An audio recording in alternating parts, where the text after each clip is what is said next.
प्रभु जो शरीर धारण करते हैं ठीक वैसा ही लीला करते हैं जैसे कोई अभिनेता, कोई नाटक करने वाला। विविध नाटकों में विविध रूपों में देखा गया, लेकिन वो तो एक ही है ना। कभी वो धर्मात्मा का रोल कर रहा है, कभी इधर राजा का रोल कर रहा है, कभी विविध रोल, विविध स्वांग, विविध लीला, पर वो है तो एक ही ना। पर वो जो जो स्वांग रखता है फिर वो वैसे ही करता है। अगर राजा रूप रखा तो पूरी उसमें राजा की ही अभिनय की वृत्तियां दिखाई दी, और अगर दास का रूप रखा तो पूरे दास का, क्योंकि वो चतुर अभिनय करने वाला है। जगन नाटक वैभवा, वो अपने रचे हुए इस नाटक मंच में जो स्वांग करता है जैसा वैसे ही सांगो पांग, क्योंकि वो सर्वज्ञ है। लेकिन उसका दास पहचानने में भूल नहीं करता, वो समझ जाता है मेरा स्वामी इस समय ये स्वांग कर रहा है, ये लीला कर रहा है। जैसे कोई नट अनेक वेश धारण करके दर्शकों को लुभायमान कर देता है, कभी भयावह, कभी मृदु, कभी कोई, लेकिन जो उसको पहचानता है वो जानता है ये अभिनय करने वाला कौन है। बोले उसमें था, उसमें था, उसमें था, उसमें था, उसमें, इसमें धर्मात्मा का कर रहा है, इसमें महात्मा का कर रहा है, उसमें राजा बना था, उसमें अमुक बना था, लेकिन जो बना था वो है एक ही। ऐसे ही भक्त देखता है क्रूर, दुराचारी, नीच, महात्मा, उत्तम, महान से महान, ये सब अभिनय उसी जगन नाटक मंच पर एकमात्र सच्चिदानंद का हो रहा है। तुम अपनी दृष्टि सुधार लो, वो ऐसा नहीं है जैसा तुम देख रहे हो। जैसा तुम देख रहे हो ऐसा नहीं, जैसा तुम सोच रहे हो ऐसा भी नहीं। वो तुम्हारी सोच और तुम्हारी दृष्टि से बहुत परे है। अनुभव हो जाएगा तुम्हें। नाम जप करो, आश्रित रहो। श्री काकभूषुंड जी कह रहे गरुण जी महाराज से, गरुण जी ये भगवान श्री हरि की लीला ही ऐसी है कि अगर सावधान नहीं रहे तो मोहित हो जाओगे, जान ही नहीं पाओगे। सावधानी क्या है? नाम छूटा, भगवत स्मरण छूटा, हानि हरिवंश के नाम अंतर पड़े, हानि हो जाएगी। कोई न कोई विषय, प्रपंच, संशय आपको घेर लेगा। इसलिए तब सुख हरिवंश गुण नाम रसना रटत और बहुवचन अति दुखदानी। भगवत चर्चा के सिवा, भगवान नाम के सिवा कुछ बोलना स्वीकार मत करो, कुछ सुनना स्वीकार मत करो।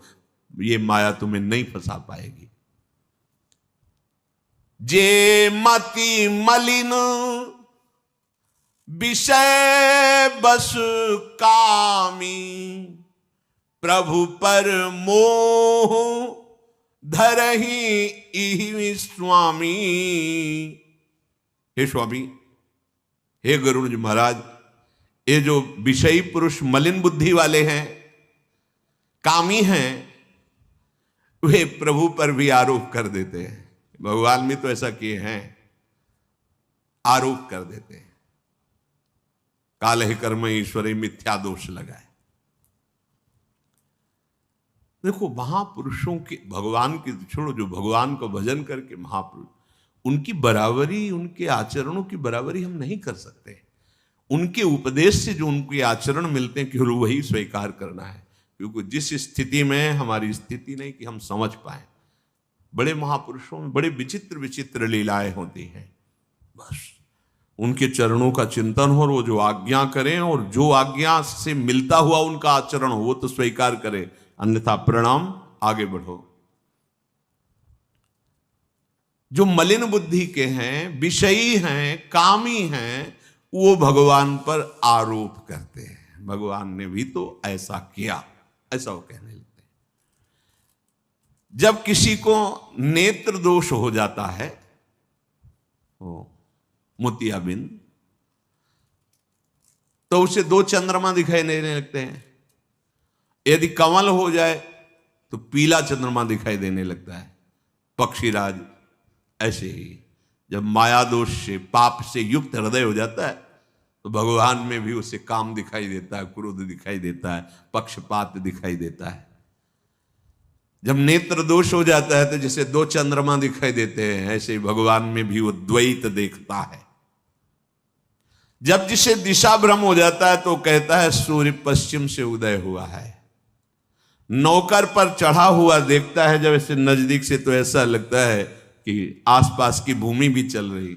ऐसा जैसे रेलगाड़ी में बैठे हो, ऐसे खिड़की से देखे, एकदम तन्मय हो, तो ऐसा लगता वृक्ष दौड़ रहे, दौड़ रेलगाड़ी रही, ऐसा लगता पास के वृक्ष दौड़ रहे हैं, भूमि दौड़ रही।